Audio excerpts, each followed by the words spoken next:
All right, guys. So today, eventually, now we have arrived at the last lecture, and as we were mentioned about how we going to sort of like going through this course and everything. So I'm not gonna try to rush anything.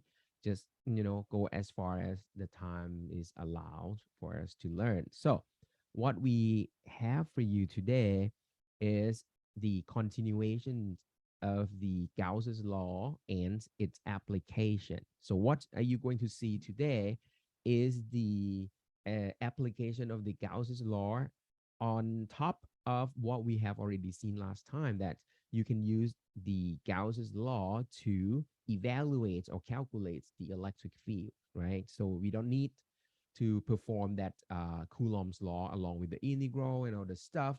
As long as your system is very highly symmetric, you can apply the Gauss's law.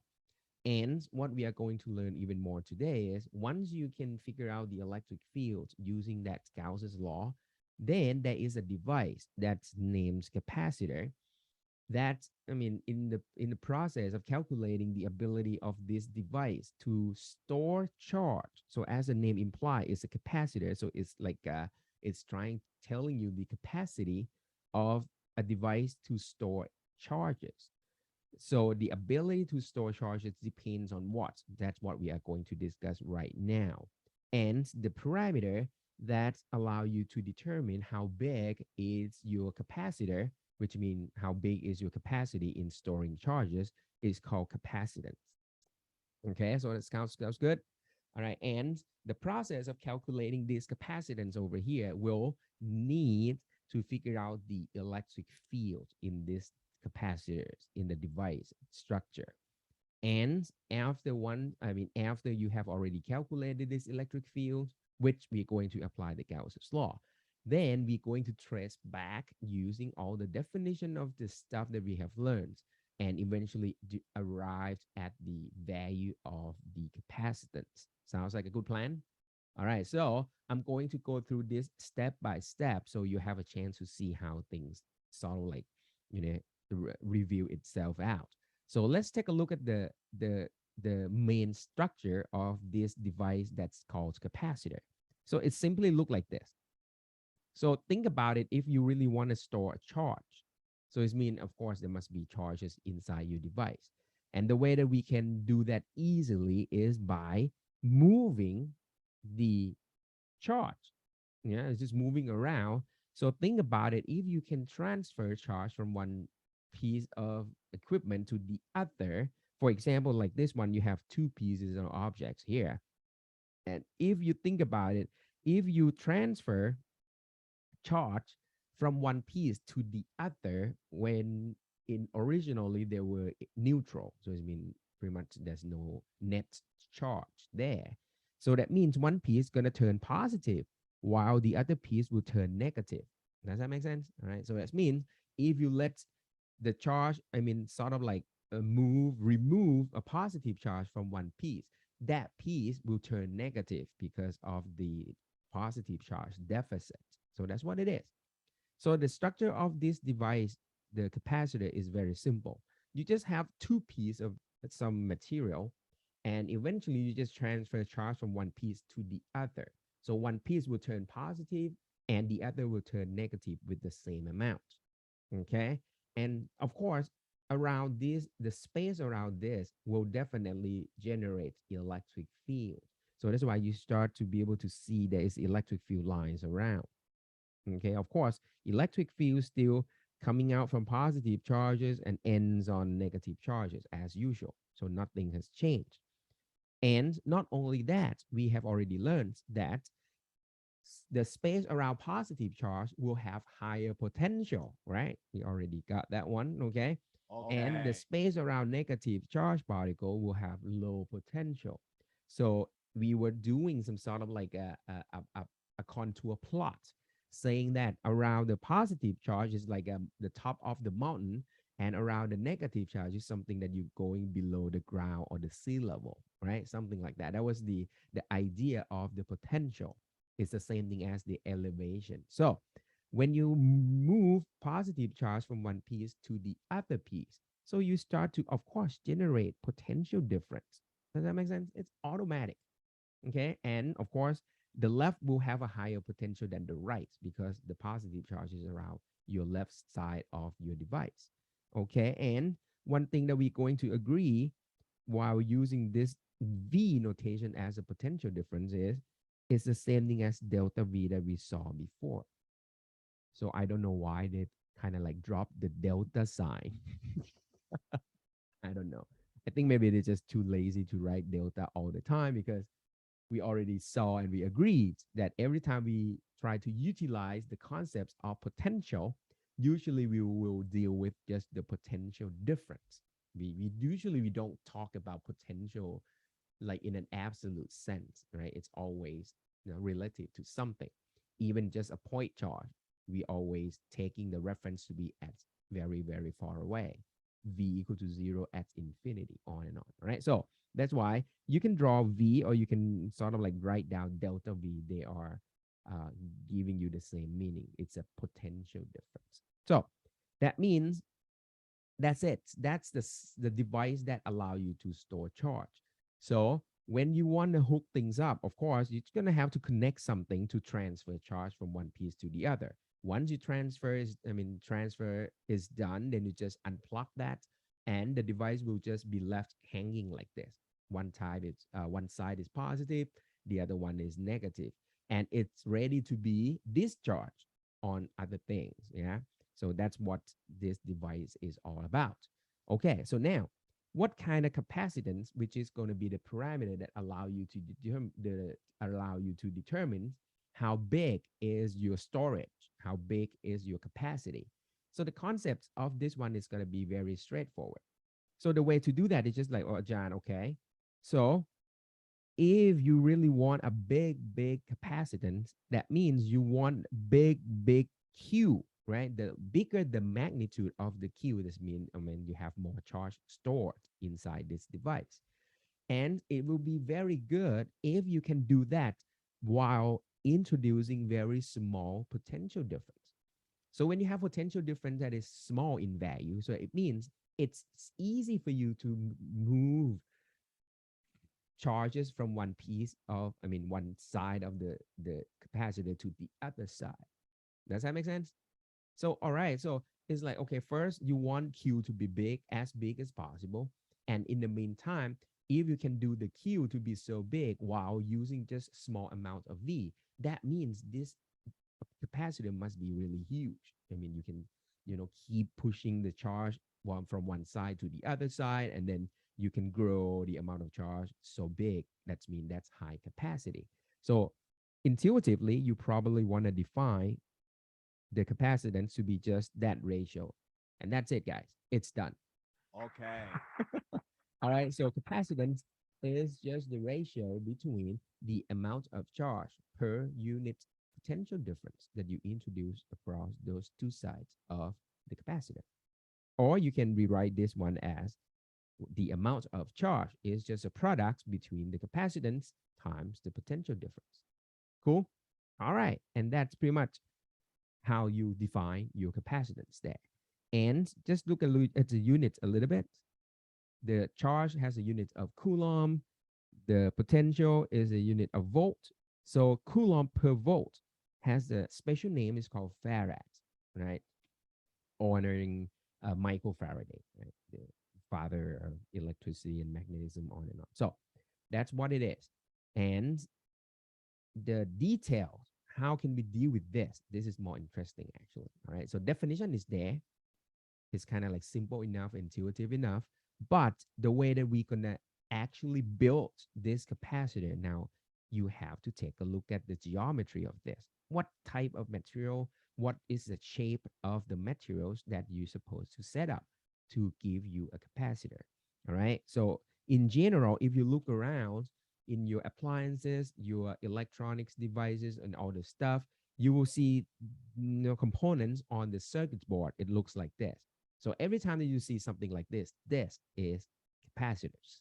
All right. And the size of this capacitor can run from, just the size of your fingertip all the way to like as huge like I don't know, it's like a big canister, a big can, or it's like, like a super big, like your arm size, and it's super huge. Even bigger if you go to like a high power electricity and all this stuff, the power plants and all this stuff, it has like, a big, big, super duper big. So the size of the capacitor is going to be as small or as big as the application is sort of like required. All right. But anyway, at least these types of capacitors should look familiar to you, right? When you look inside your uh, electronics devices. Yeah. All right. So now, what's gonna be the shape of the capacitor? That usually it's kind of like common or something that we can do some calculation with. And it turns out we're gonna do three. And what I'm going to show you today, during the today's lecture over here, is I'm going to show you two, and I'm gonna leave the third one to be the question in the exam. Okay. Sounds like a good plan.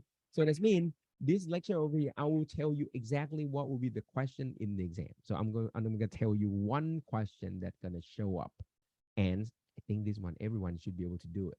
So, all right. So let's look at the simplest type, and I think you will get a better feeling of what the capacitors are all about. So this is it. The simplest structure that you can build is simply bring in a sheet, a conducting material sheet. So you can think of it, this is like a sheet of, could be like a copper, aluminum, or something that's pretty much can conduct electricity. All right. So you bring two of these and put them side by side. So what you have over here is now you're going to have a parallel plate capacitor. Okay, so you have an upper plate and you have a lower plate. So the way that you can start building up the charge, you just introduce the potential difference across. So once you apply potential difference across these two plates, then charge will start to transfer, of course. All right. So charge move from high to low all the time. So one side will go positive, the other will go negative, as we spoke about this. So let's say if the upper plate has a higher potential than the lower plate, so it means the upper plate will be filled with positive charge. Okay. And the lower plates will definitely have the negative charge that gets transferred to the upper plate. Sounds cool? All right. So one side turn positive, the other turn negative as we wanted. And we have the potential difference across. And that's it. That is the parallel plates capacitor.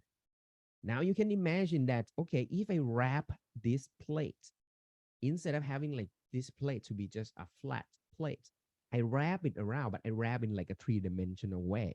So what I can end up can be a spherical instead, but it still keep the concept of parallel plates. It's parallel plates, right? So it's still parallel to each other, but now it's in like a curved spherical space. So that is fine. So that means you can think of it, the inner sphere, it could be like a solid sphere, or it could be like a solid, it could be like a spherical shell. That is fine. But at least you get an inner one, and you have an outer one that is parallel, all right, around the surface of the inner one. Then you can also have this as a capacitor as well. And then when you transfer charge from one to the other, like in this one, the positive charge is in the one, then the outer will turn negative. That's fine. Now you have a spherical capacitor. Sounds cool? Okay. And of course, instead of wrapping those two plates in a three-dimensional or spherical sense, you can wrap it around an axis, for example. So you can think of it like, okay, John, I will just wrap those two plates in, around some axis. So in that case, you will end up with a cylindrical shape, but you can still see that it still maintain the parallel between two surfaces, which is perfectly fine. Okay, so these are the three forms or three shapes of the capacitors that we are going to learn in this course over here. And we are going to start from, of course, the easiest, the parallel plates capacitor, all right? And next, I'm going to show you how to calculate the capacitance. And that will be the key topics of this lecture here. All right, so you ready for that? All right, so what we learned from last time though, we always pretty much apply Gauss's law. And as you can probably can guess, the reason that we pick these three structures or three geometries is just because, I mean, it's highly symmetric. So that means the Gauss's law will be able to apply it here. So that's kind of nice. Okay. And the second thing is we're going to be able to do the calculation that we did before, but last time we always did the spherical shape. So it means this shape seems to be all right, John. It seems like I can deal with that. But the things that we're about to start is now it's a different symmetry. It's not a spherical symmetry anymore. It's a flat plate. So what are we going to do? All right. So it's going to be fun over here. All right. So that's what we need to do. However, just to make things seem to be like easier to understand and everything. So I break down the steps of calculating the capacitance into 3 steps. And I think if we follow these 3 steps, I mean, the process will be pretty much obvious and it's going to look the same in all calculations here. Take a look at this. First, we're going to try to find electric fields, which of course we're going to try to apply Gauss's law. Okay. So what does it mean by electric field? So what we want is we want to find the electric field in between. We know that the electric field will go from positive to negative, right? So that means within this plate, you will have electric field. If you have a sphere, then it's going to have electric field going like this. Okay, so electric field, electric field, electric field. Or if it's a cylindrical, then you're going to have electric field pointing from the inner to the outer, something like that. There you go. All right, so step number 1 is trying to calculate the electric field between those 2 parallel surfaces. Okay. Second, once you get the electric field calculated, then you plug in the electric field into this definition of the potential difference. Remember this one? Yeah? Okay. This is how we determine the potential difference between 2 points on the in any electric fields. And that's what it is. So once you got the field, you will be able to calculate the potential difference. No problem. So with that, then this integral, don't forget the negative sign because electric field points from high to low. So what we have is going to be the potential difference across those 2 surfaces. All right, so let me write it like this. That will be V over there. That will be V over there. Something like that. So there will be potential difference across those 2 parallel surfaces. And step number 3 will be the easiest. You just take the Q, okay, which is the amount of charge in one of the 2 plates or 2 surfaces. And then you plug in that delta V that you got from step number 2. And that's it. You're done. Okay? Okay. So, I mean, once you see an example, things will be a little bit clearer here. All right. And once again, what we are going to do is we're just going to start from scratch and see how things goes. All right. So here we go. So let's do the parallel plates capacitor.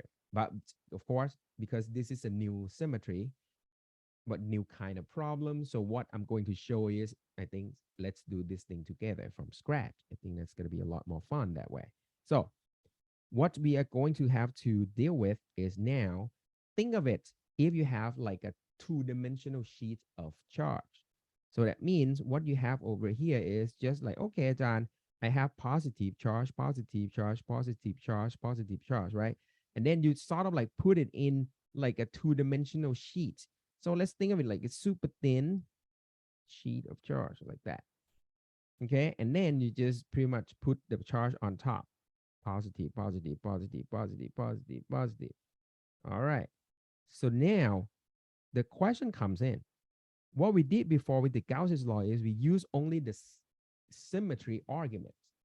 We only talk about the symmetry of the problem to determine what should be the direction of the electric field around this charge distribution, right? Remember that?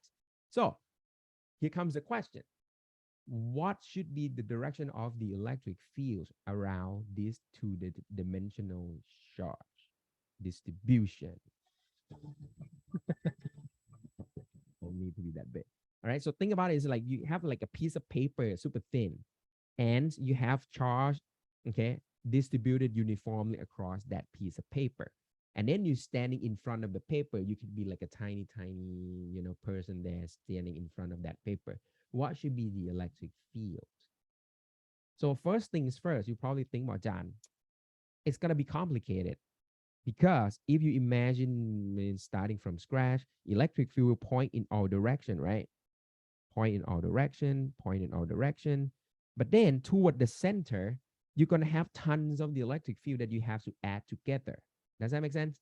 Because electric field, I mean, if you consider just only single one, it will go in all direction. But then when you look at the next one, it will go in all direction as well. You look at the next one, it's go in all direction. Look at the next one, it go. I mean, you have to sum all those electric fields. So that's why if you start from the Coulomb's law, it was just like, okay, I just have to do the vector summation. However, if you think in terms of the symmetry, things will look a little bit different. Imagine this. If I'm standing right here, all right, just from the, I mean, from just by the arguments from the symmetry alone, if I look up, I will look at the piece of this plate to be exactly the same as when I look downward. Does that make sense? If given that if this plate is big, that's mean you might not see the end of the paper. Think of it that way. It's like you don't see the end of this plate. So you're standing in front of that like a super, super big wall of charge. And you look up, all right, it's far away, all right. And then you look down. It looks the same as looking up. And then now you look left. All right. I mean, you don't see the end of the wall and you look right.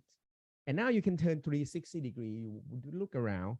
They all look the same to you. This is like a huge, huge wall to you. So by having this symmetry, it means these all direction up equal to down, left equal to right, diagonal left equal to diagonal right. It means it's giving you a sense of the cancellation of the electric field. Does that make sense? Yeah. Okay. Because when you say up equal to down, so it means whatever electric field that's coming from the upper portion will cancel that's coming from the below the underneath portion there. Does that make sense?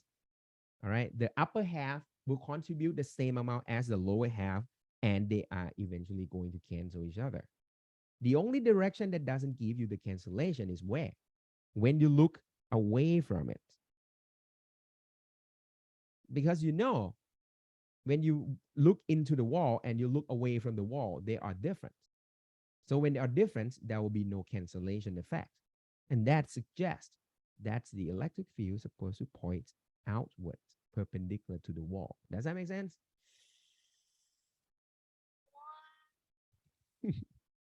And even better, when you assume that the plate is big, so it means this wall of charge is huge, you just move yourself up a little bit, nothing is going to change from your perspective. The wall will still look exactly the same to you. Does that make sense? Because the wall is so big. So that means even though you move one step up, everything look exactly the same. Or if you want to move one step down, everything will look exactly the same.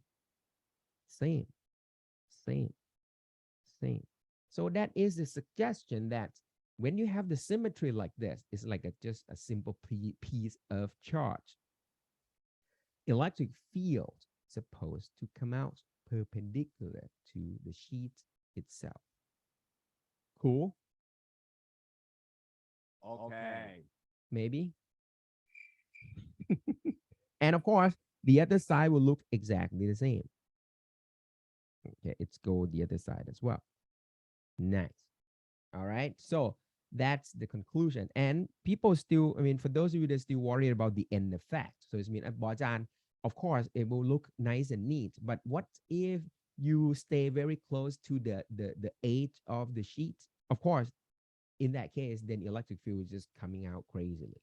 So that means this will be under the assumption that we pretty much ignore the end effect. So we still assume that the plate is big and we still pretty much, don't worry too much about what is going on toward the end because, I mean, toward the rims or toward the boundary of the plate, electric field will start to come out in a crazy manner. All right, just to make things a little bit easier, or actually get the relationship between the symmetry and the direction of the electric field a little bit clear. I hope clearer, or mm, mm, I don't know if this thing helps at all, but I think I prefer to show you with the, once again, let's try simulation, shall we? And I hope for some of you, this might work really well. All right. So what I'm going to show you is this. Let me try once again. I'm going to refer to that uh, simulation one more time. Do I have that on already? Okay, very good. Here we go. There you go. All right. So let me start it up. So it's the same simulation that you saw before. There you go. And what I'm going to show you is I'm going to arrange the charge in sort of like a form of a sheet. But of course, this one is sort of like, think of it like a side view. Look edge on. You look from the edge of the sheet. So I will start to line up the charge into a single line right there. Okay. All right. Let me pull one to the left so you can see electric field a little bit better in a long range area. There you go. All right.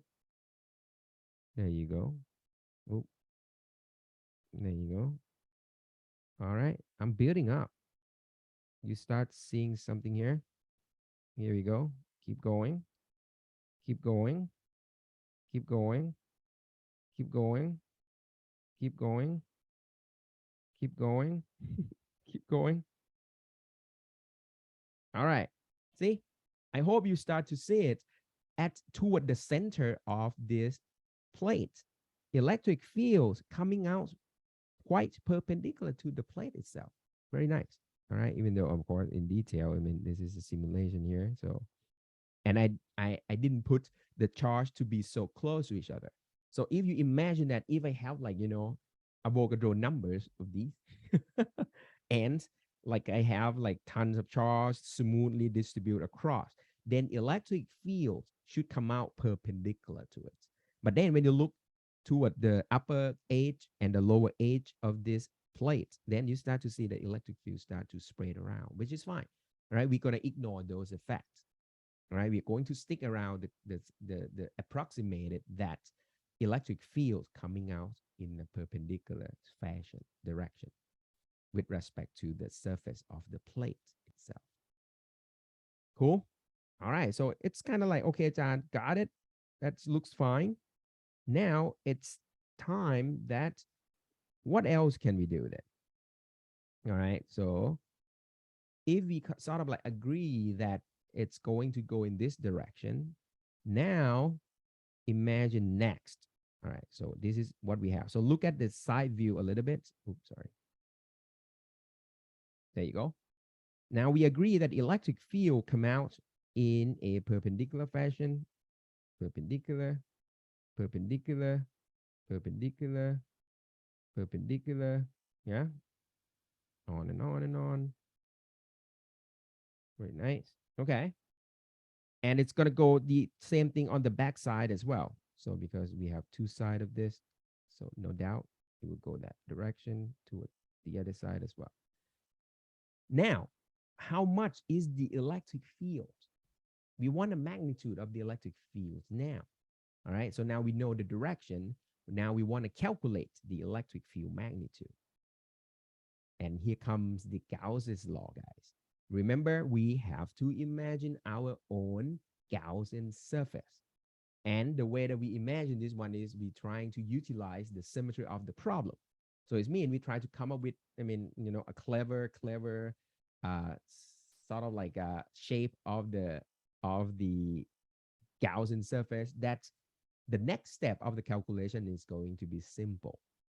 So imagine this. Well, John, electric field already pointing in one direction and the other, opposite in the other side of this one. Well, what kind of shape of the Gaussian surface, the Gaussian surface should we want?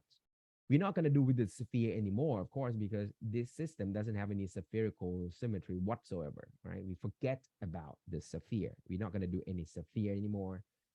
But then everything looks so straight like this. It suggests that, why don't we use like a flat surface just to reflect the flat surface of the plates? Yeah, why not? So that means if I draw a flat surface like this, does that make sense? The flux on this surface is going to be easily calculated because electric field already penetrated through this surface in a perpendicular fashion. That's what we want. Yeah. Okay. So that's perfect. That's what we want. Okay. So that means, all right, that seems fine. And I'm going to do this on two sides. So I'm going to introduce these two surfaces here. And then once I have these two surfaces waiting, I'm just going to close down these surfaces by just wrap it in the form of a box. So it means I'm going to put a box on it. There you go. And that's it. I'm done. That is going to be my Gaussian surface. Okay. Why?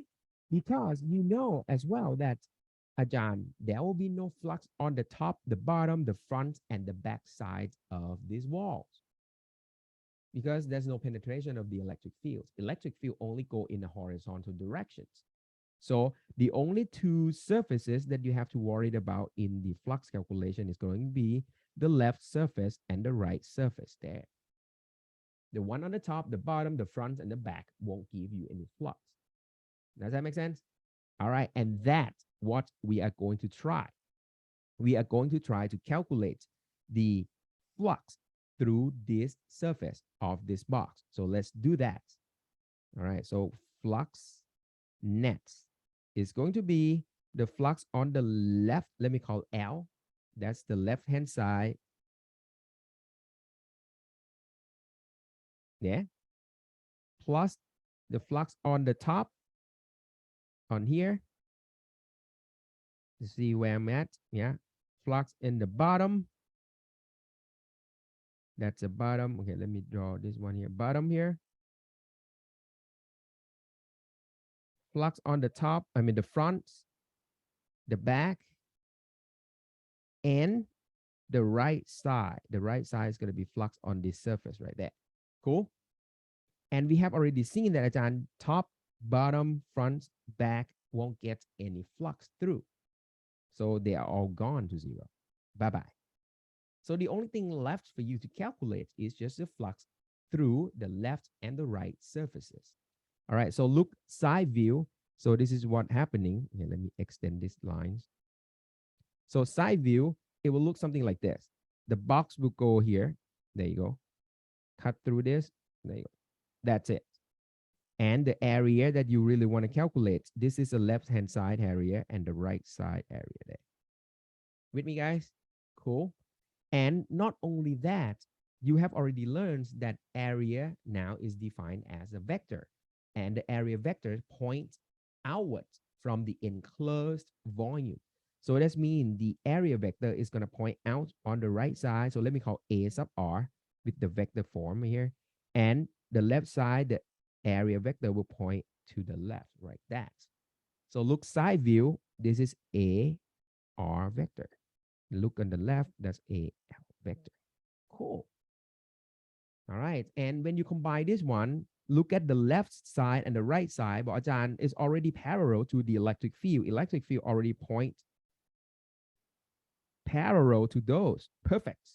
So that means the theta between E and A are zero. Cool. All right. So let's move on. So what I'm going to do is flux on the left here is going to be E dot A vector of the left surface, plus flux on the right is going to be E dot with the A R vector. But these two give zero angle. So it's going to be cosine zero on both. Very nice. Cool. But not only that, these two surfaces should have the same area because that's the box that we created. So let's name this area to be A then. So let's take the magnitude of these two surfaces, area surfaces, to be just A. So that's it, guys. So at the end, the total amount of flux is 2. Yeah, let me put into a new line here. 2 EA. And that's it. That's Okay. the flux through our Gaussian surface. Isn't that nice? Okay, so just I hope that you, when you look back here, you see that that's our Gaussian surface. That's the box over here. That's the closed surface that we're talking about right there. Nice. Cool. But that's not the Gauss's law yet, right? This is just the flux through our Gaussian surface. So Gauss's law say, all right, hey, if you already calculated this, let's equate that to the charge included inside your Gaussian surface divided by epsilon naught. Remember that, yeah? So now here comes the question. How much charge is inside this Gaussian box? But again, that can be done easily because what you are seeing over there is just the box that's wrapping a portion of the sheet or the plate. The only portion that's going to be included in this Gaussian's calculation is this piece of charge. Okay, here. With me here? Or if you look at this perspective drawing, it's going to be just the charge that is located inside this box only. This. All right. And because this is a two-dimensional sheet of charge, still remember the way that we love doing it is we saw before is the lambda is the charge per length. Rho, we saw last time, but it's a charge per volume. So now we have two-dimensional distribution. So you can expect to define charge per area. Why not? Yeah? Okay. Okay. So these are called density, charge density. That's fine. Depends on the dimensions of the distribution. So if it's a two-dimension, then density is going to be per area. So we love defining this because you can get back to the charge very easily. So let's assume that the plate that we're talking about has the charge density of rho. So how much charge should you put in there? Well, Ajahn, that's easy because you already defined that this piece of area is A. They all A. These three surfaces sharing the same surface area A. So the amount of charge in there is going to be sigma A. Cool, Okay. right? So that's kind of nice. Nice in the sense that A cancel. And what you left is now E equal to sigma over 2 epsilon naught. And you are done. Okay. So cool. All right. So that's what we want right there. So, and that is the conclusion that the electric field around any two-dimensional sheet of charge. So you think of it like a two-dimensional conducting plate with the charge on it, with the charge density given to be sigma.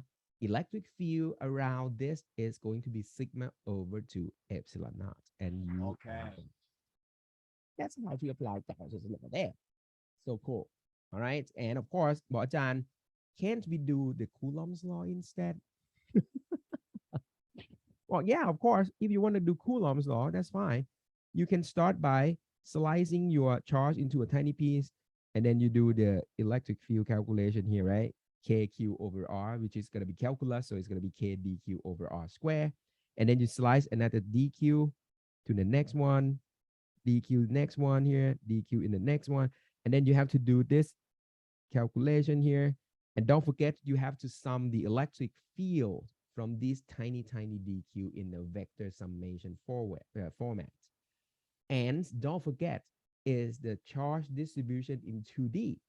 So this integral is going to be the double integral because you have to keep integrating throughout two-dimensional space. So That's not gonna be easy.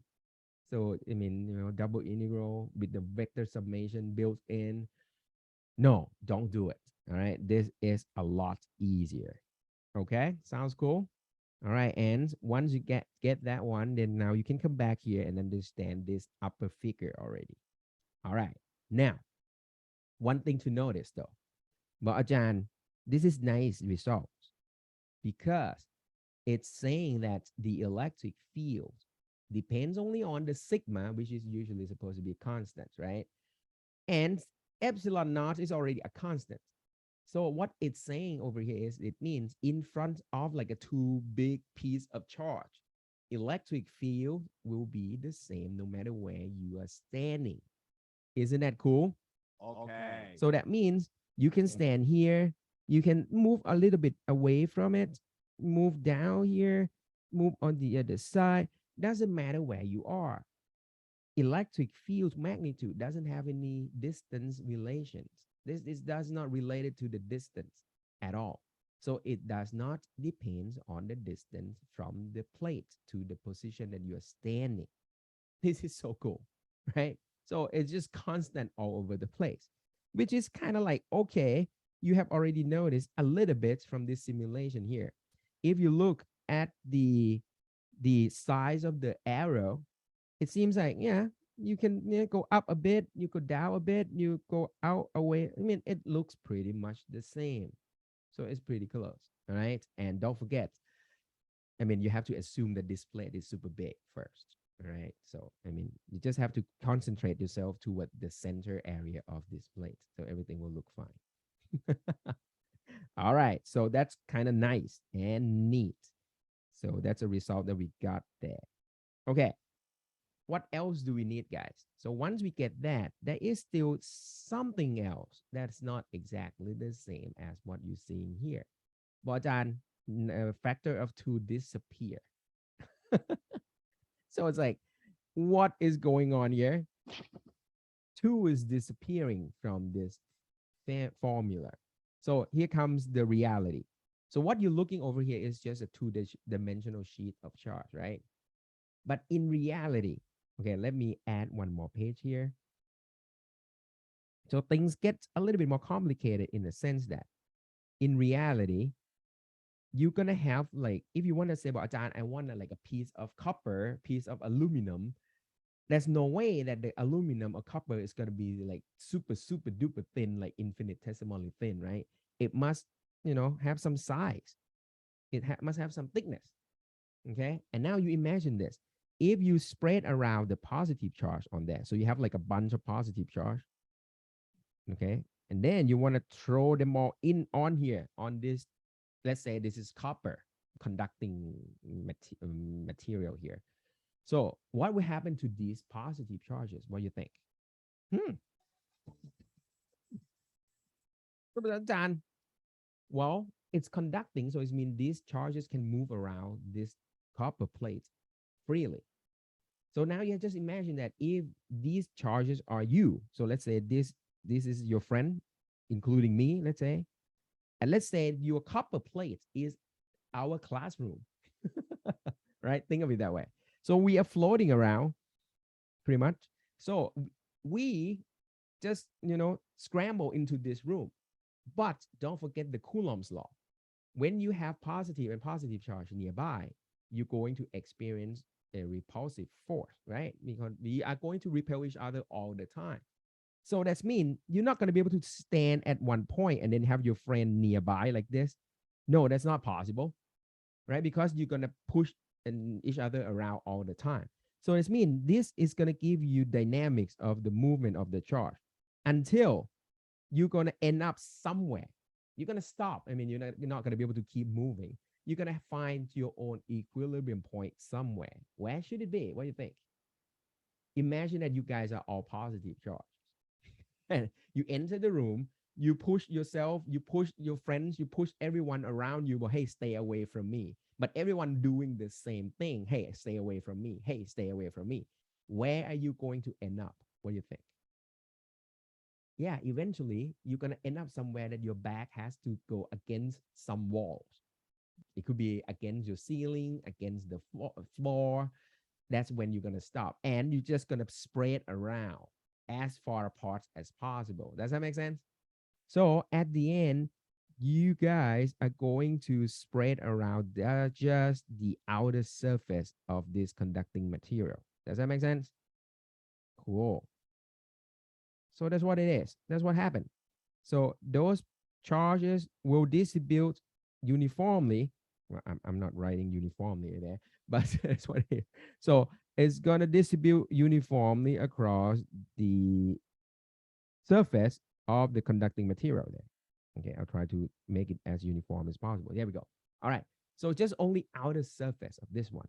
And we learned from last time, Ajan. So this one will generate something that's just like a cage, a charged cage.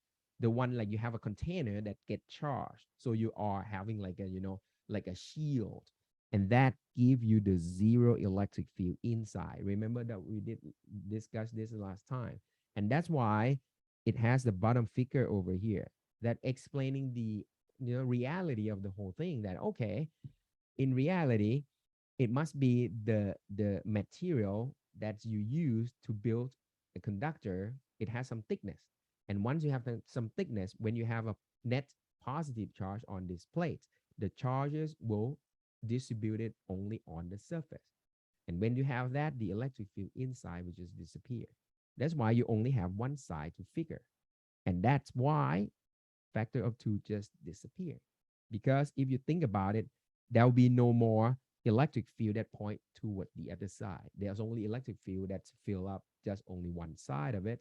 So you don't need two surfaces. There's only one surface left. So that's why factor of two would just disappear. Cool?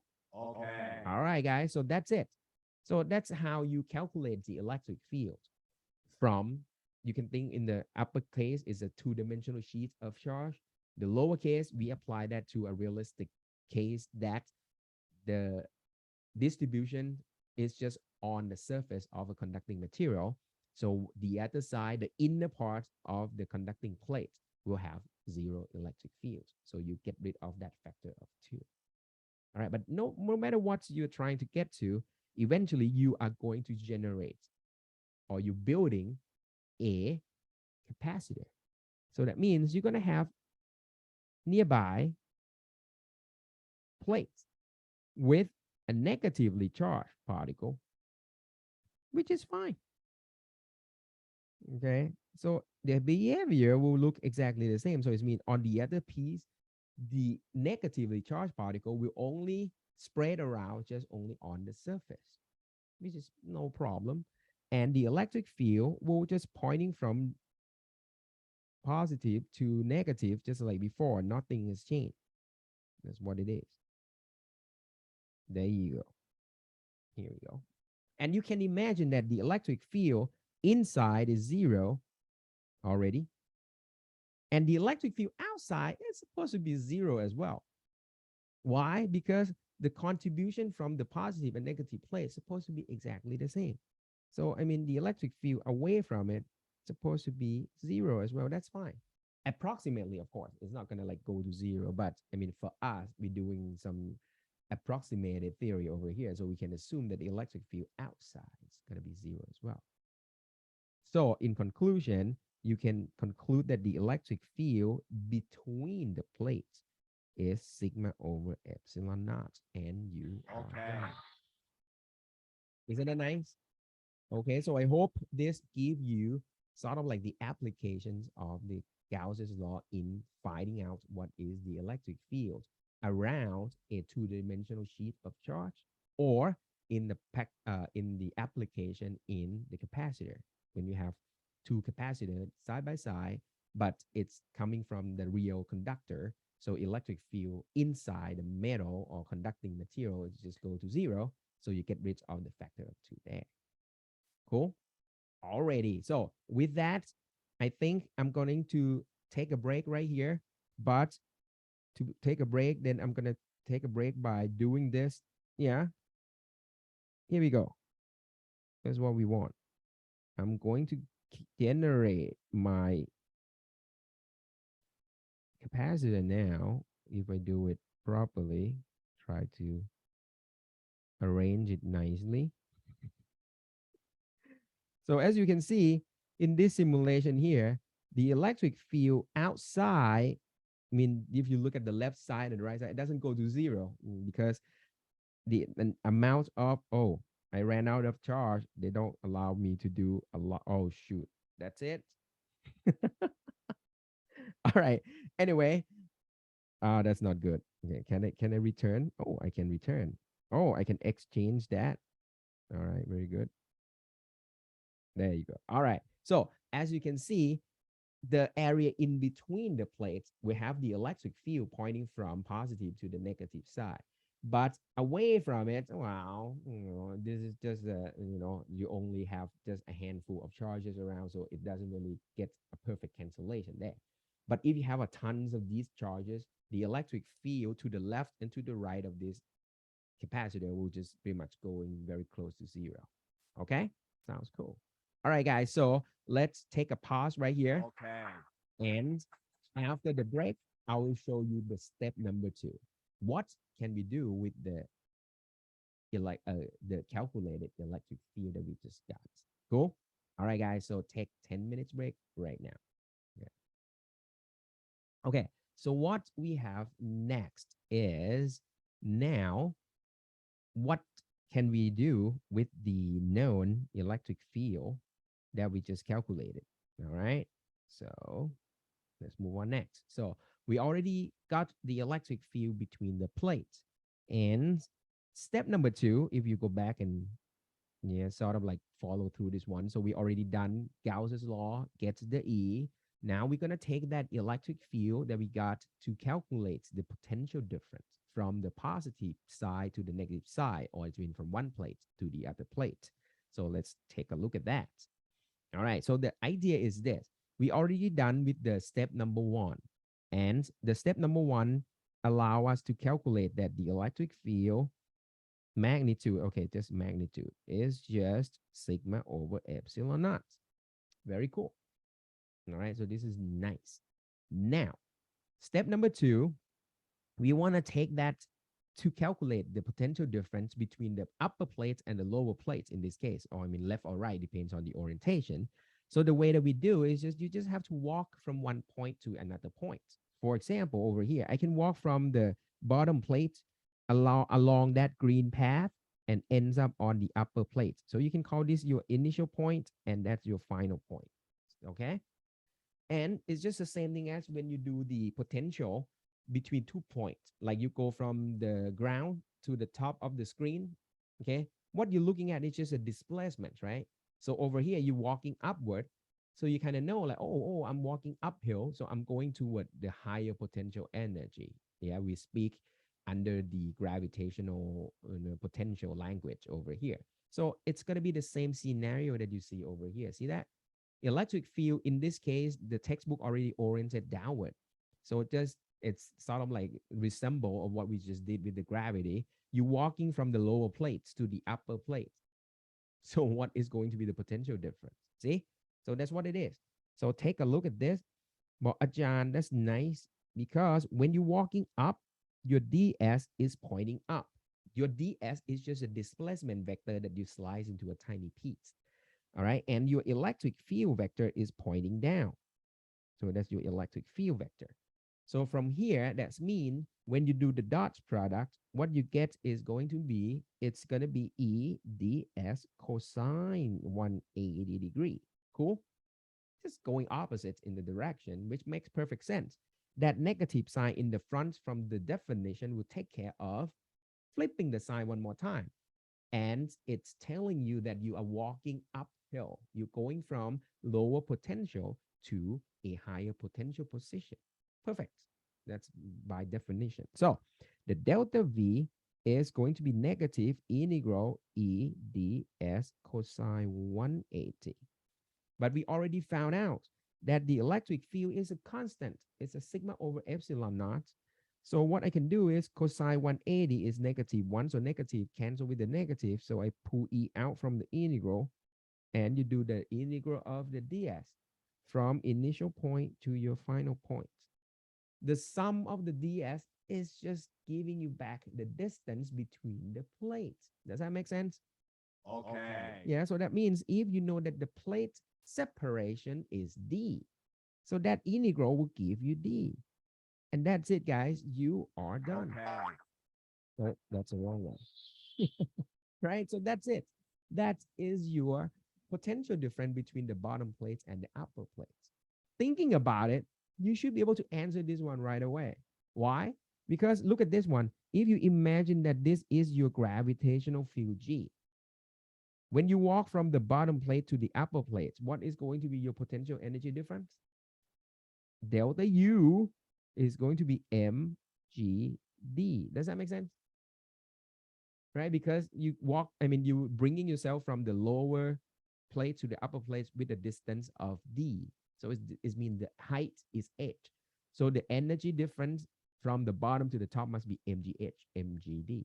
But then if you imagine that you define the potential energy difference per mass, it's going to be just gd, right? But we didn't do this in gravitational fields back in the day of like bringing the mass up from one place to another place. But we do this with potential. So the potential energy in electricity is Q E D. And then we do the delta U per Q.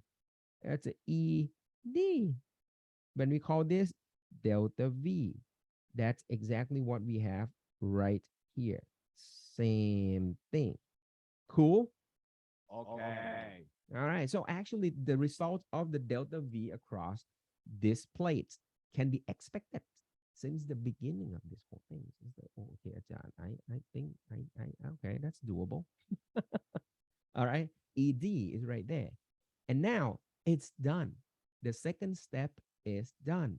So the last step is going to be the easiest one because what you want from the last step is just from the definition of the capacitance, you take the charge divided by the delta V. Okay, let's take a look at what we have.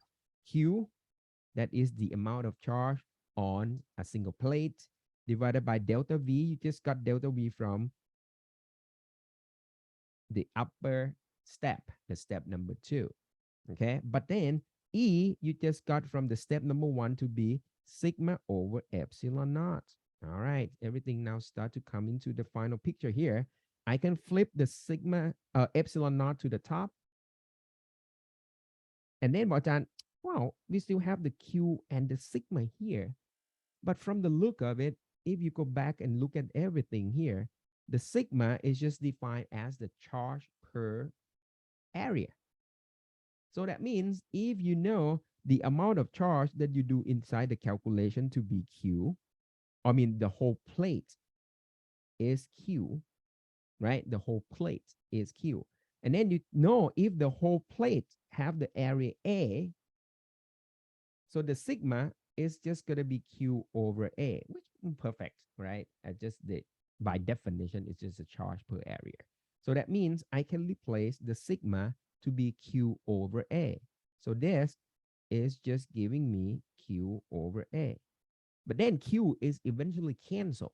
I can flip A to the top and I ended up with epsilon naught A over D. And that's it. That is my capacitance in the case of parallel plates capacitor. Isn't that cool?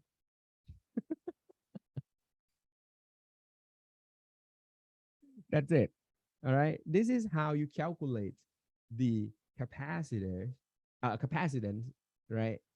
Doing the 3 steps process over here. Taking the Gauss's law to do the E calculations. Once you get the E calculation, move on to the definition of the potential difference, evaluate the delta V, you get the potential difference. Once you're done with that, then you come back to the definition of the capacitance, take the charge divided by the delta V from the second step. Bam, you're done right here. Is that good? Not too bad. Not too bad at all. Okay. And what I can give you like a sense of what is happening over here is if you look at this formula that you've just got over here, you notice something here? It's like a Jan. Well, it doesn't have any parameters. It doesn't have any distance. It doesn't have anything except just the shape of the capacitor. When I said the shape means here, well, Ajahn, it looks kind of like depends on the surface area of the plates and the separation of them. So that means the capacitance of a capacitor is determined by the physical structure of the capacitor. Isn't that cool? So that means the only way that you can change the capacitance is by changing the shape, changing the thing, changing the stuff, not by, I mean, there's nothing else. It's just changing the physical shape of the capacitor to change the C, the capacitance. So one application of this is the one that you are going to be very familiar with, which is the keyboard. As you can see that the keyboard doesn't really use electricity, right? As long as you're not using like a Bluetooth or whatever stuff. I mean, the keyboard, if you tear down the keyboard and look inside, you're going to have a portion of underneath the key to have like a parallel plate structure. So what it does is just every time that you press the key, you change the D, the separation between those conducting material. And that by changing the distance, you're changing the capacitance. And the circuits in your, I mean, the PC will just determine that which key gets changed in the capacitance value. And that's how you notify the computer, you know, that's okay, this key has been pressed on and on. Cool. Or going back to the experience back in the day that if you use like antenna, like it's still like a just like a like I don't know, you call it like a nuot kung or whatever. So every time that you want to adjust the image on your TV, you have to adjust the orientation of your antenna, right? And then you experience all the time back when you were young, that I mean, or when you were kids, or I don't know how old was that. When you touch the antenna, then the image might be clear on the TV. But then when you let it go, then the image will just go blurry again. Or even somebody walk by, then it has an effect on whatever is showing up on the screen in the TV. That is because by changing the environment or changing the physical stuff around the antenna has the effect of changing the C as well. So I think that's, I mean, the reason I try to give you this kind of like overall structure of the characteristic of the C is because just want to make sure that you can see this. The capacitance is determined by the physical factors around those capacitors. Either you changing the physical shape of it or you changing the environment around it. Okay? And you will see later what does it mean by environment around it. But at least one application that you can see right away is your touch screen. Your smartphone touch screen, if you look at the specification, it will usually say is a capacitive touch screen. The reason your touch screen has a capacitive feature on it is because each pixel on your phone, right, it's behave like a keyboard. Think of it that way. You have parallel plates on each underneath each pixel there. So when you have your finger in front and not having your finger in the front will change the capacitance on that pixel there. Okay, so that's the reason why your chip inside your smartphone can detect which pixel has your finger on. And that's allow you to locate the location of your finger and process pinch, zoom, or dragging, you know, double. You can do multi-touch now and everything. So that's the capacitance change that lead you to the detections of your fingertips location. Cool. All right. So I Okay. hope it's kind of like leads to the very, very good application of this one because back in the day that we don't use capacitive touch screen, I think you still remember Nintendo DS. I don't know. Yeah, I think you used to play once. And if you remember the screen on the Nintendo DS is soft. It's kind of like you have to press on it and it's kind of dent, give a dent on the screen. And it's not so bright because it's made out of polymer. It has to be soft, so it's not like clear as glass. But the way that they detect the location of your pens or your fingertip was just by looking at the resistance chain. So that's why you have to put a dent on the surface to make the resistance on that to change. So it's just Well, it takes a lot of effort to do that, right? In comparison to just having your finger around a knot. And another thing that gets like an improvement suddenly that you can see right away is you can have a glass surface on top now. So everything is clear, right? Having a glass between your finger and the pixel on the screen doesn't really do, I mean, it still affect the change in the sea anyway. So that's why they can put a glass layer on top first. So that makes your screen look a lot nicer than Nintendo DS back in the day. Yeah. All right. Is it similar for the flexible smartphone? It's really mushy soft screen. Yeah. So I think now it's changed now. I think with the flexible, the flip phone and all this stuff, right? I think it's still using the it's and now it's a flexible glass now.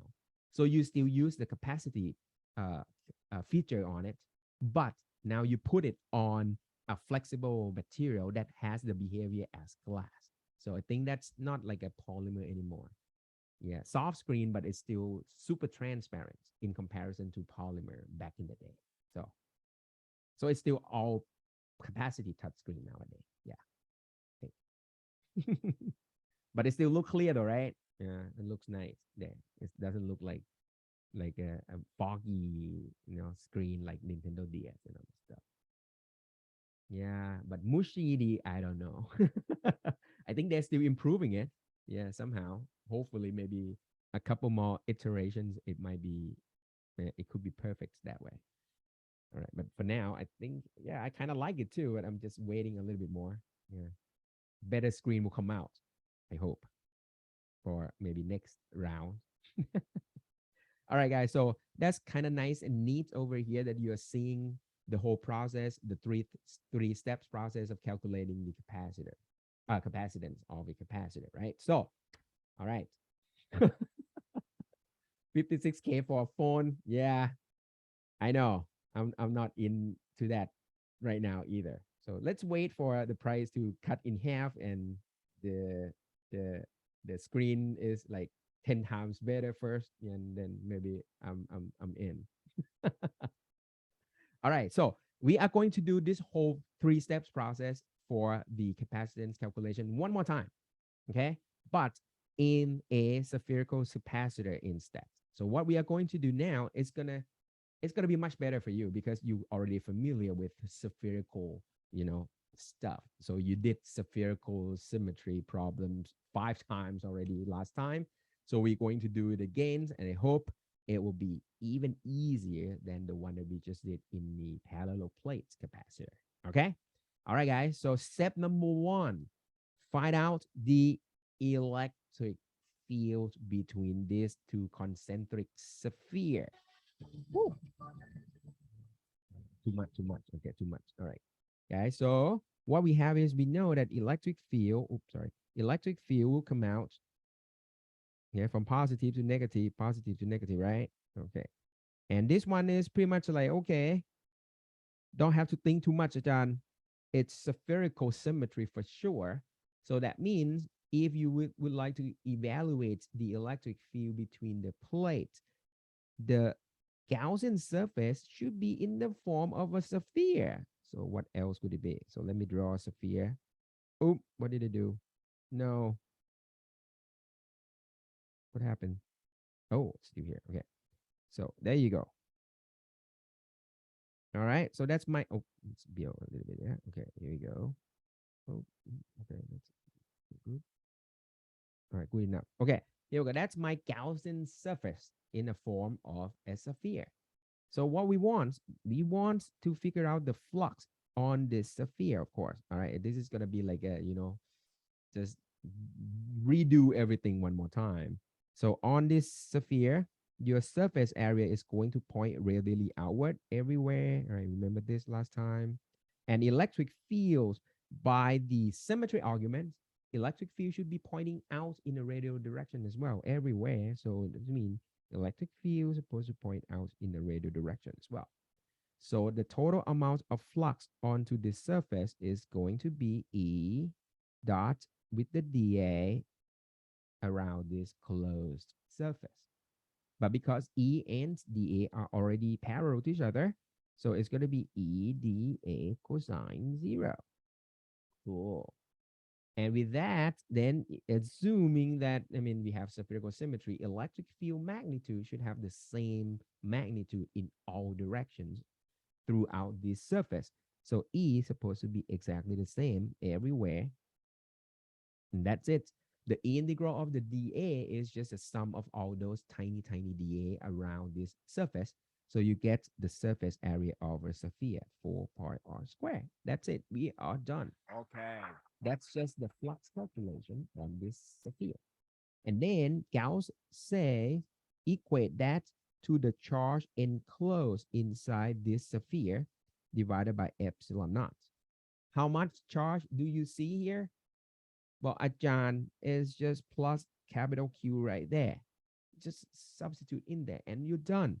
So electric field that we are getting is going to be 1 over 4 pi epsilon naught Q over R squared, which, Okay. well, Ajahn, I can guess the result since the beginning of this problem here because we already concluded last time that as long as you have something that has spherical symmetry, like a point, a solid sphere, or spherical shell, as long as you are staying away from it, right? The electric field that you experience will have a shape of Coulomb's law, KQ over R squared. And that's it. Yeah. All right. You don't even have to do the calculation if you want. If you don't want, I mean. All right. So that's done for the step number one. I told you, if it is a spherical shape, everything is going to be very familiar. All right. So that's electric field between. And if you go beyond this or you go underneath this, usually we still have the same effect saying that electric field outside the capacitor is supposed to be 0. Okay. And for the inner ones, well, no matter you do a solid conducting sphere or you do a spherical shell, the charge will only distribute it around the surface anyway. So at the end, you have an effect of like a spherical shell for the inner sphere anyway. Okay, cool. All right. So I hope you understand the well, the specialties of having the conducting material being used inside a conductor here. It's just like, okay, no matter you come with a solid piece or you come with like a whatever piece of the material, the charge on it will only distribute it around the surface. Okay. The inner one will have 0 electric field no matter what. Cool. All right, then. So that's step number one. That's electric field. Everything still look familiar. Is still in the form of Coulomb's law. Okay. Now, second step. Now we want to calculate the potential difference between the inner sphere and the outer sphere. Okay. So what I'm going to do, I'm going to show you is this. For simplicity, because as we discussed many times that we don't want to deal with the spherical coordinate in like a full form. So what I'm going to walk, don't forget that we're going to have to walk, right, from initial point to the final point. Just to make things simple, I'm going to walk from the inner sphere to the outer sphere. I'm walking outward. The reason I'm walking outward is because that is your radial direction. Okay. Even though if you want a final result to look nice, to look like a positive number, you might want to walk inward from the negative sphere to a positive sphere to get the final delta V to be positive, but I don't care in the sense that you're going to get mixed up with the sign a little bit, but eventually you're going to get the same value no matter what. So what I'm going to do is I'm going to walk outward. The reason I'm walking outward because we just already show or calculated that electric field is pointing outward as well. So it makes calculation a little bit easier because E and ds vector are pointing in the same direction. Does that make sense? All right, so let me put a different color here, ds right there. All right, so it's so hard to see right there. Here you go. All right, E and ds are going to pointing in this are going to point in the same direction. Okay, and we are guaranteed we're going to get negative numbers out of this because we're going downhill. We're going toward the lower potential. All right, let's do it. So delta V by definition is negative integral E dot ds. So I'm just going to keep going. is the E ds cosine 0. All right. And because electric field we just calculated is 1 over 4 pi epsilon naught capital Q over R square. Yeah, from step number 1. And ds is nothing more than just, oh, let me put black color. I think it's easier to see. Here we go. ds is nothing more than just dr in the radial direction. Does that make sense? Yeah, just ds is just like a tiny change in the radial directions. So I can turn ds into dr. Why not? Okay, so this means ds is just the change in the radial distance. And that's it. All you need to do, I just pull out whatever constant, and only things that I have left to integrate is just 1 over r squared dr. And just going to start from the inner radius to the outer radius.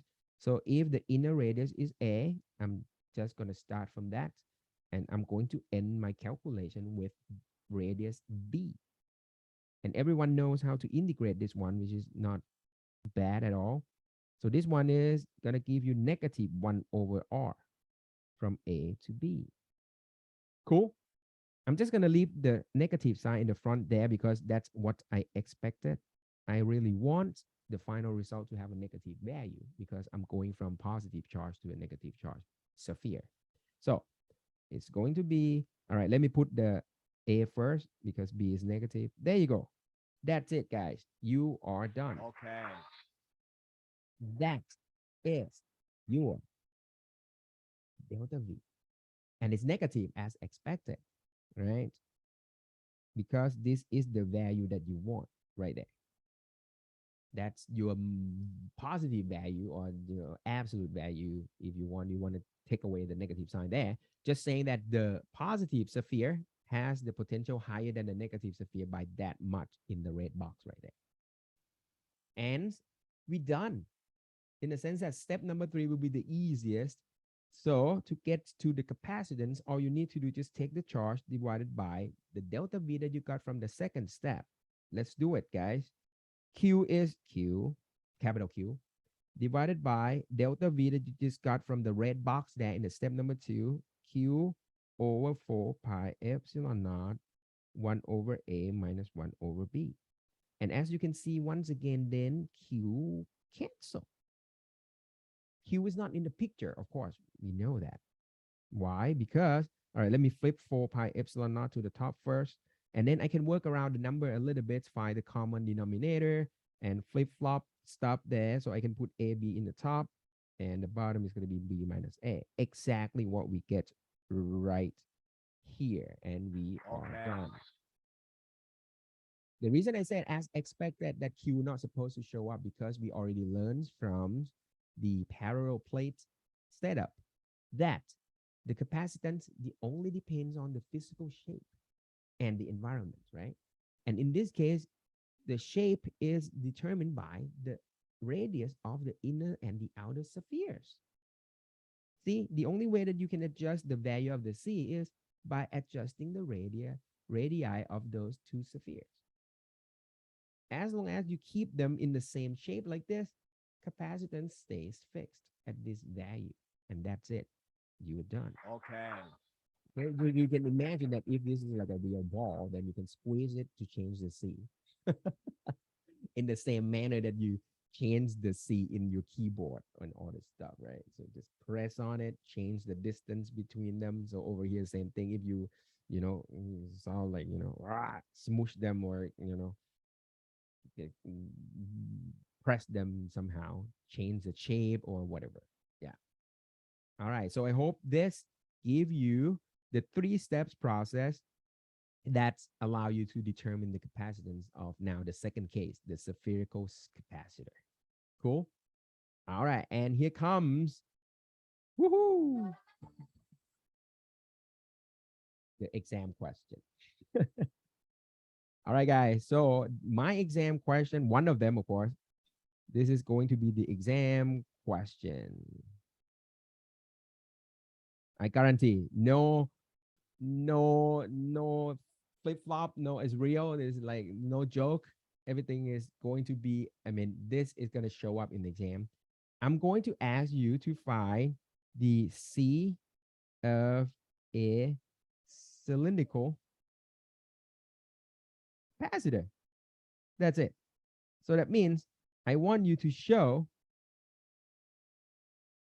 how to calculate C.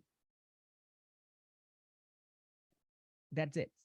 Okay. Okay. All right. So this is like a bonus for those of you that look at this video right here.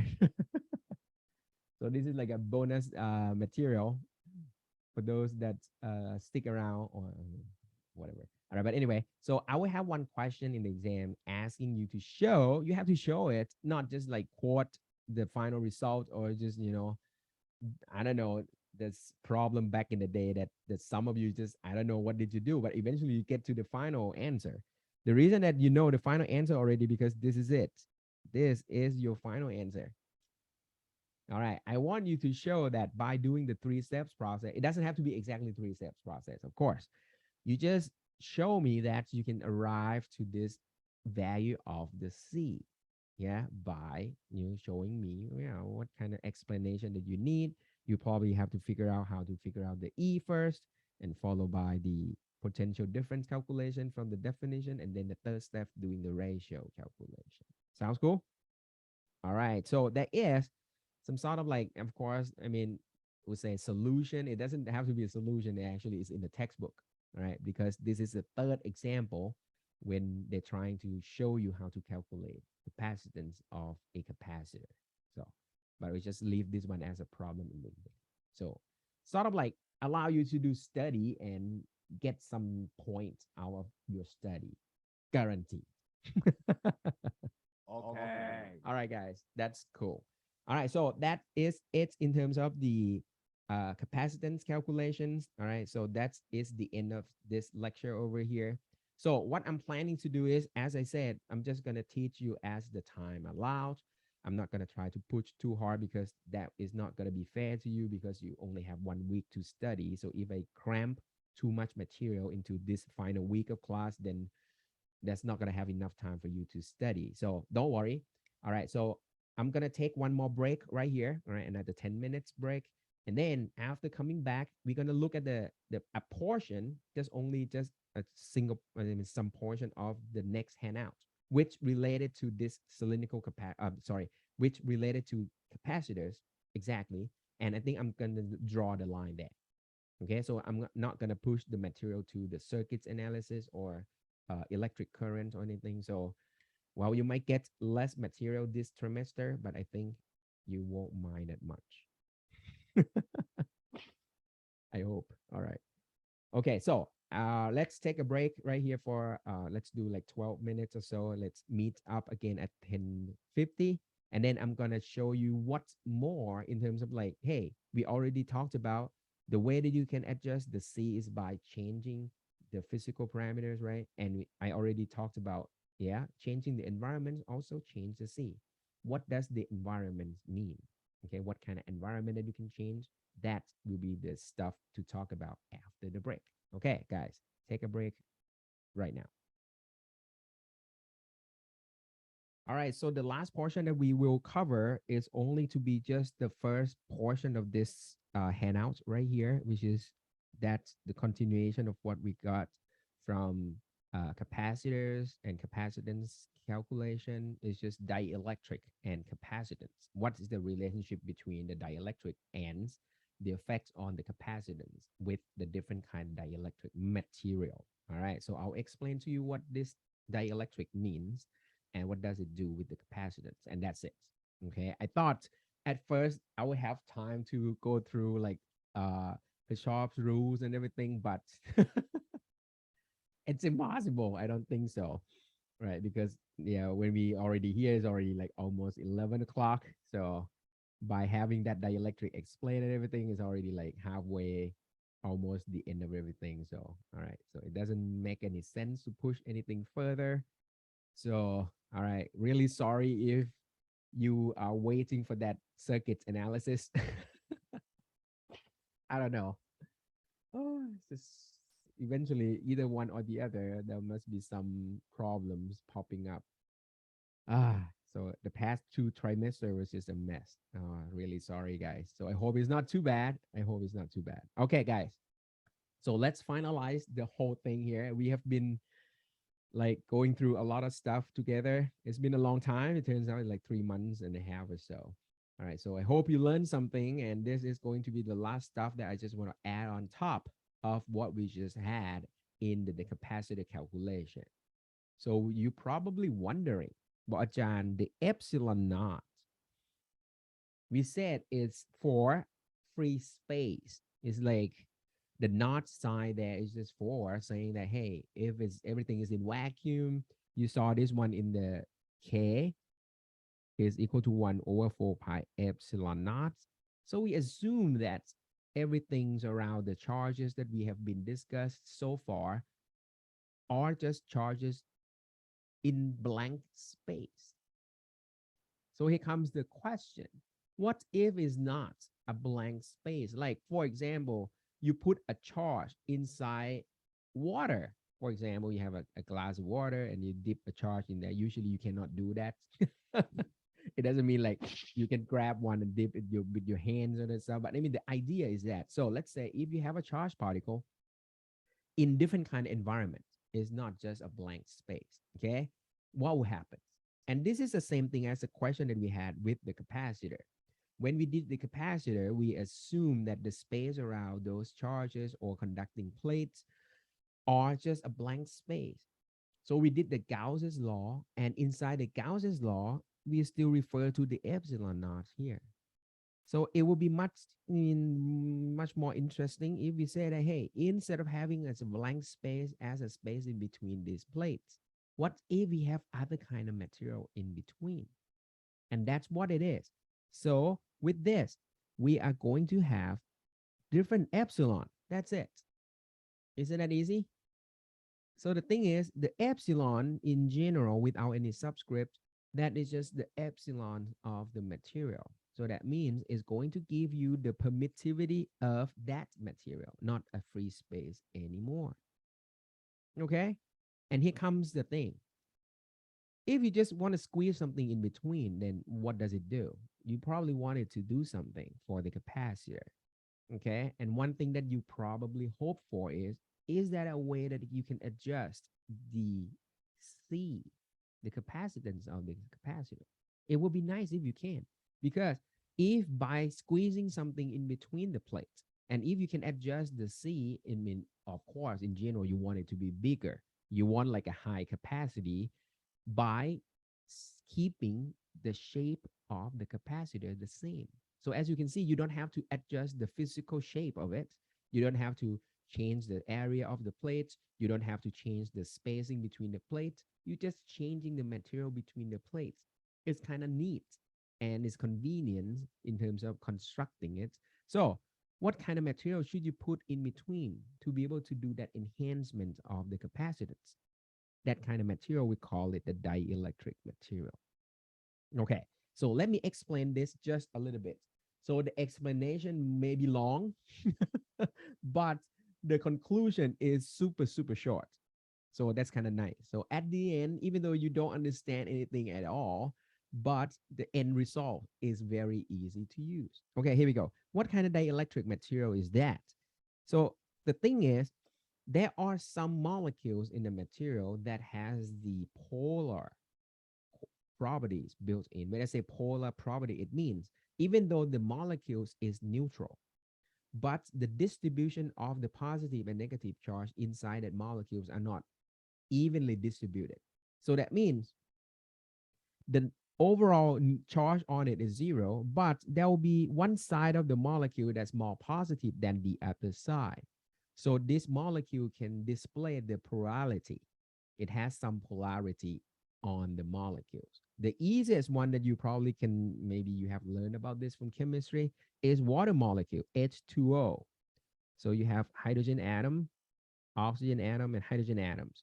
So if you remember that there is some sort of like the quantity called electronegativity, yeah, the ability for the atoms to gather the electrons around it. And when you put like a O and H nearby, it turns out the oxygen has higher electronegativity. So that means the negative or electrons are going to spend time more around oxygen molecules than hydrogen molecules or atoms, sorry. So the electrons will spend more time around the oxygen atoms more, right? Relative to the hydrogen atoms. So the oxygen will be more negative. So if you represent this H2O in like a diagram, sort of like, let me put it in the diagram. Then you can put it like this, like negative is on the bottom side and the positive is more on the upper side. Okay. And then you name, I mean, at least you say that water molecules has a polar, is like there's a polarity on the oxygen molecules. Okay. So with that in mind, there are so many other type of materials that display the same thing. It has a polarity built in inside the molecules. Then the fun thing is starting to happen when you apply the external electric field onto this material. So when you have electric field, for example, in this case, pointing from left to right, of course, everyone knows that the positive charge trying to flow along with the fields. Negative charge is trying to flow against the fields. But is, I mean, it's on a molecule, so it's not going to be able to separate them. So the best way that you can, I mean, the best thing that this molecule can do is going to turn. The molecule will rotate, right? In the rotate in the direction that, for example, once I apply this electric field, bam, what happened here is the positive side will try to go to the right and the negative side try to go to the left. See that? So the left, oh, I mean, I don't want to put in a curve here. So that's what it is. So the positive ends of the molecule will try to go along with the field. The negative ends of the molecule try to go against the field. So at the end, it will get the final effect to be a molecule's rotation. Okay, so you get the rotation just like a compass. So this one, you can think of it as like a compass that reacts to the electric field. Cool. All right. So this is what happening to the polar molecules. And that are the molecules that baked into the dielectric material. Then, now, next step. Once you have this, all of the polar molecules in the dielectric material will orient themselves along the direction of the electric fields, correct? Here comes the final effects here. So this is a cartoon version of this whole thing. In reality, of course, these molecules are like Avogadro numbers, right? It's like million. But the thing is, they all try to align with the electric field from the external field. But the alignments lead you to this. Within that dielectric material, the positive ends of the molecules will be very close to the negative end of the adjacent molecule. Does that make sense? Yeah, and then if you look to the next one, the positive ends of the molecule will stay pretty close to the negative end of the adjacent molecules. This thing is going on and on and on inside this dielectric material. So if you look collectively, it looks like, oh, Adan, these are going to give you a neutral charge. This is going to give you a neutral charge. So it's like overall effect going to give you like a zero net charge inside this material. Does that make sense? The only place that you don't get any cancellation like this is, look at this, on the left ends and on the right end of this. See? So that means the molecules on the surface of this dielectric material won't get cancellation. So the left side of this dielectric molecules, dielectric material will be negative. So I can say this side will be negative. And the right side surface will turn positive. See, let me write it, overlay on top of that. And whatever in between turn to zero, net charge. So do you see what I'm seeing over here? Yeah, it's like you are building a capacitor inside a capacitor. Oh, no, does that make sense? Oh, that was a wrong one. All right. I didn't mean to do that. Okay, so what we have over here is like you induced another capacitor inside your external capacitor. So what we are seeing over here is by having that, okay, the E with the not side here, that is just the electric field from the external source, which is in this case your capacitor, right? The plates from those capacitors. But now you already induce the electric field internally inside the dielectric material. So that's why the end result goes like this. The external field is pointing here to the right. The induced one, okay, I think I should use color code here. Okay, let me do the green here.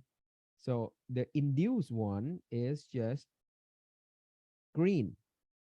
There you go. So the induced one is green. But of course, the magnitude of the induced will not be as strong as the external fields because it just came from the reorientation or alignment of the dielectric molecules inside the dielectric material. So what you have as a net result is the reduction in the net electric field inside inside your capacitor. Does that make sense? Okay, so conclusion here, you have external field applying, but then you have dielectric material in between. Inside the dielectric material, it's introduced the electric field that is going against the external field. So that's why the net effect is just the smaller electric field overall between the plates. Cool. All right. So, Bo-chan, is it going to be a good thing that you reduce the electric field in between? Well, yeah. Why? The reason for that is because think about this. Okay. So okay, the calculation doesn't need to be here. So when you think about this, C is just the charge over potential difference, correct? We already did the calculation of the delta V from the definition of the E dot ds. Yes. But then we just saw that by having the dielectric material, the electric field that you have over here is dropping smaller. So when the electric field is smaller, what happened to the delta V? It's also smaller, right? So that means you reduce the potential difference across two plates. And by having the delta V smaller, what happened to the C? The C will get bigger without changing anything. You just reducing the delta V down. So you increase the C, and that's it. That's what we want. Okay. You know, this is the reason why by introducing the dielectric material in between the space of the plates, you already enhance or you increase the capacitance by, now you see, you reduce the electric field, so you reduce the potential difference, and that's give you the bigger capacitance right there. But then here comes a question, how big is bigger? I want to know, like, okay, how much you can do with this. It depends now on the type of material that you bring in. Each material will have some parameter that will determine the ability for the molecules to align themselves inside the electric field. And that's called dielectric constant. We use K or kappa, depends on what you want. Yeah, kappa is just a Greek version of that one. It depends, but I mean, you can write either one is fine. So that's the whole idea. This is the easy application of this. Here we go. Are you ready? All right. So that was the explanation, right? But this is the real application. Remember the Gauss's law here? Okay. Total flux is just Q over epsilon naught, right? Now, if you want to apply this in other material, all you need to do, you just have to substitute this with epsilon of that material, and you are done. Okay. Okay. Oh, think again. Remember Coulomb's law, E equal to K Q over R. Okay, let me write K as a 1 over 4 pi epsilon naught Q over R squared, right? So this is a charged particle.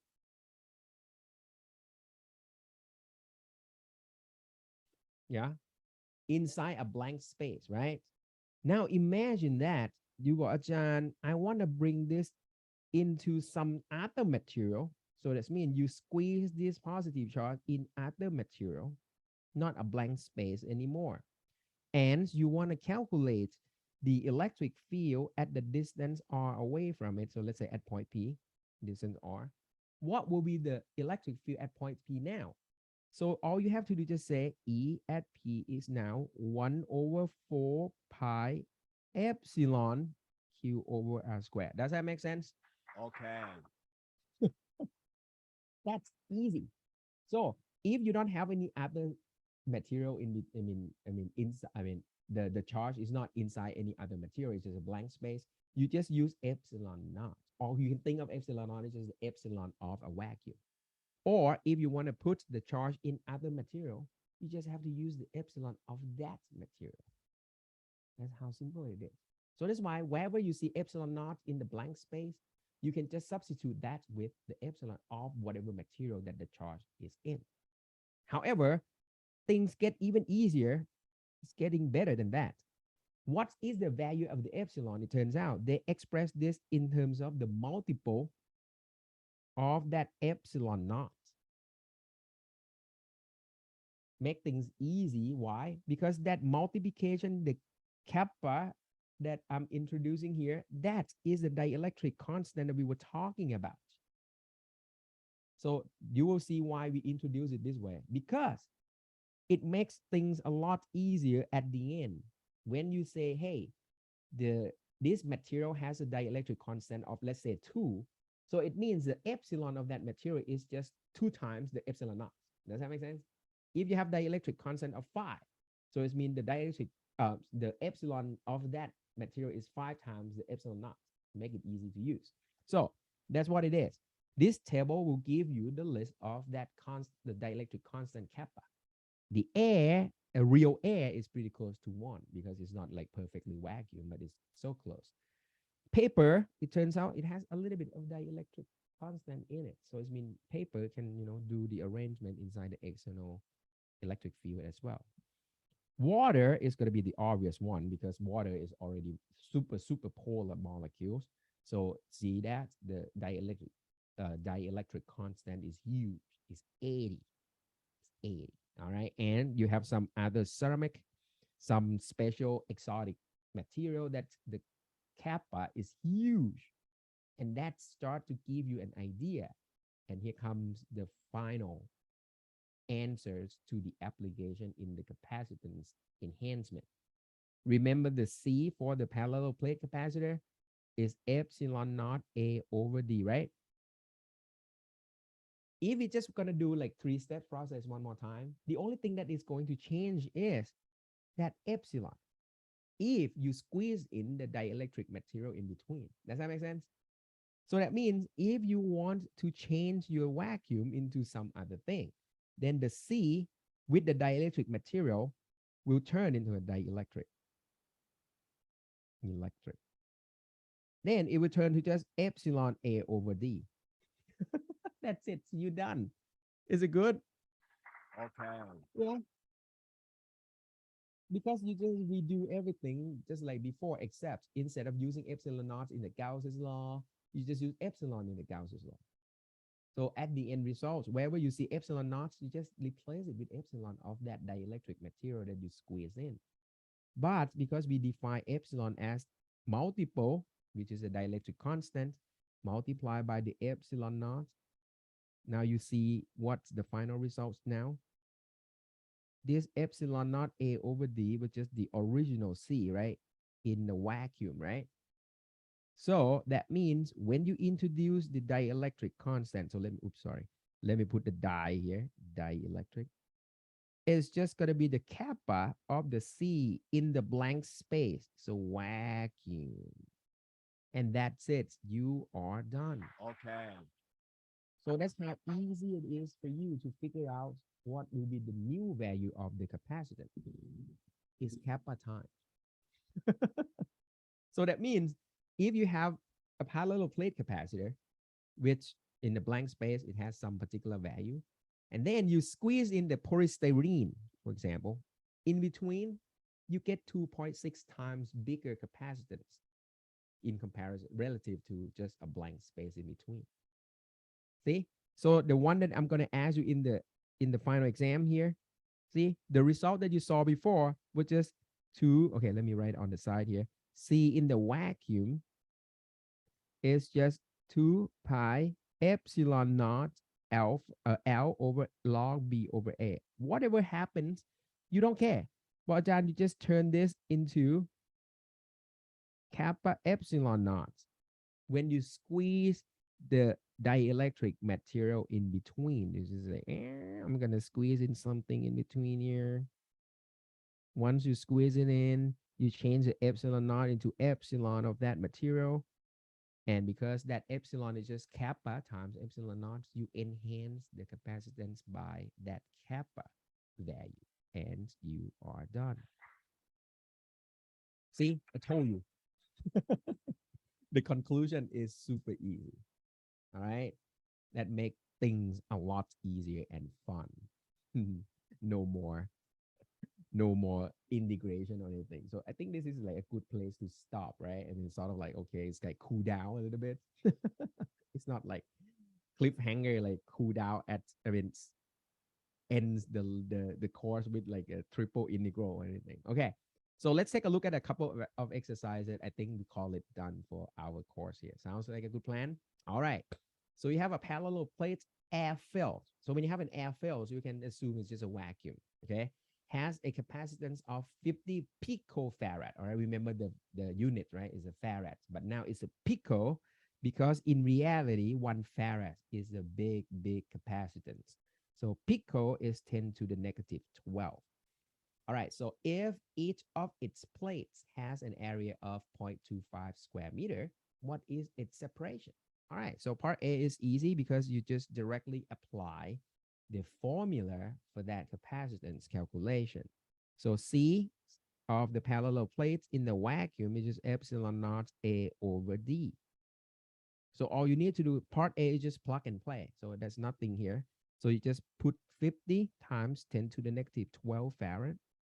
Epsilon naught, you can look it up, the numbers anytime. The area is just 0.25 square meter. And that's it. From here, you will be able to figure out what should be the D, and you are done. Okay. Right? Now, part B, let's say about, hey, if the region between plate is now filled with the material having the dielectric constant of 5.6, what is the capacitance? Well, again, the new one, okay, let me call it C prime, the new value is just going to be kappa, the original C. And that's it. It's going to be 5.6 times 50 pico. Okay, I can still keep the picofarad unit. That's easy, guys. Seriously. Okay. There's nothing to it. Just apply very simply by just doing the kappa multiplied by the epsilon naught. Isn't that cool? All right, one more. Actually, we can do two more and we are done. You have an air fill, once again, think of it as a vacuum, has a capacitance of 1.3 picofarad. The separation of plates, it's now doubled. The wax is also inserted, so this makes more sense, right? It's so many changes happen. The new capacitance turned out to be just twice as big. What is the dielectric constant of the wax? Okay, this one we like because we did this a lot with the thermodynamics problem. When you want to compare between two states, two conditions, two environments, or whatever. So what I can do is this. So let's start with the C1 then, the original setup, right? It's a parallel plate, so it's going to be epsilon naught A over D. So let me call A1 and D1. So we just do variations on any parameters that you like. And then you want to compare this to another scenario. You're going to call it another epsilon. Now it's not epsilon naught anymore because you already put in the wax. And now it could be the new area. It could be the new separation. So I put A2 and D2. And once again, when you want to compare between them, just take the ratio. So it's going to be C2 over C1. Now you do the ratio term by term of same type of parameters. So what I can do is I can start from C wax, I'm sorry, epsilon wax or epsilon naught, A2 over A1, and then D1 over D2. Yeah, cool. So I'm just pair the same type of parameters together, so make it easier to compare. And the final result saying that the C2 is 2.6 picofarad while C1 is just 1.3. Cool. Epsilon wax can be written as the kappa wax times the epsilon naught. Yeah, we're already familiar with this. Just like, okay, John, you just have the kappa multiplied by the epsilon naught. The area does not change, so you don't have to worry about the area change. The only thing that is changed is just the separation of the plate is double. So it's mean the D2 is twice of the D1. So it's mean it's 1 over 2 factor over here. And that's it. Epsilon naught cancel. This one give you 2 on the left.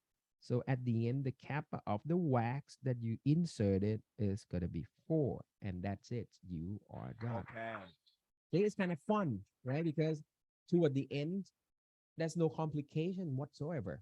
Having the dielectric material in between only introduce the dielectric constant kappa. And that kappa just attached to the epsilon naught to give you the epsilon of that material. Simple. Nice. I love it. All right, guys. Last one of the course, shall we? Yeah. Woo. All right.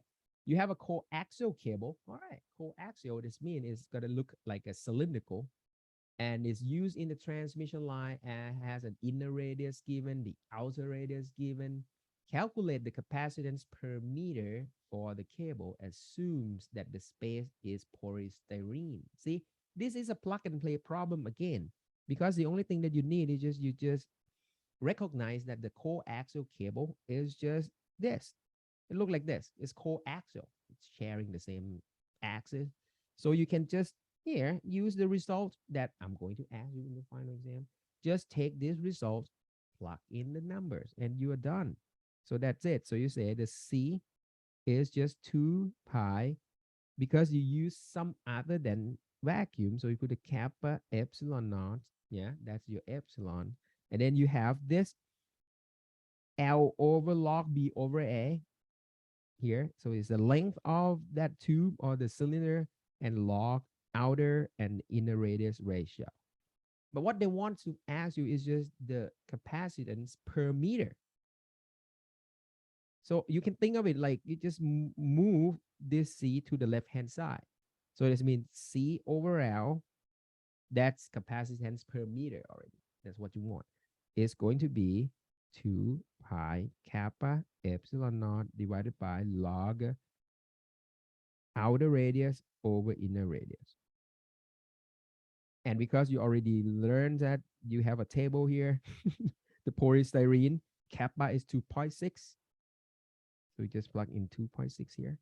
Epsilon naught, you know what it is. Look it up on the Google, and that's it. You are pretty much done. It's plug and play. Okay. Okay, guys. So I hope this is well. Yeah, as you can see, time is not going to be possible if you want to keep going teaching about the circuits. You have only like 20 minutes left and on and on. All right. So I think this is it, guys. This is the last portion of the material that is going to be covered in our final exam. And this is the end of our course right here. So I hope you learned something and maybe feel like physics is not that bad. I hope. All right, guys. So thank you so much for sticking around, and apologize for every delays that have already happened, and I'll try to catch up as fast as possible. All right, and wish you guys good luck in exams and whatever in your future career and studies and everything. All right, guys. So take care, stay safe, and we'll still see each other on, well, not maybe not face to face, but at least we still have final exam on 24th, right? Next Sunday. Okay, same method. So in the meantime, I can still be reached through line group, or you can leave a message on the Google Classroom as well. All right, thank you very much, Cap. Bye bye, guys. Thank you so much. Okay. A lot of fun. Thank you. Yeah, if you, yeah, just give me a call, and just like, when you see on campus, maybe next semester. Yeah. Thank you, Cap. Bye bye. Take care, everyone.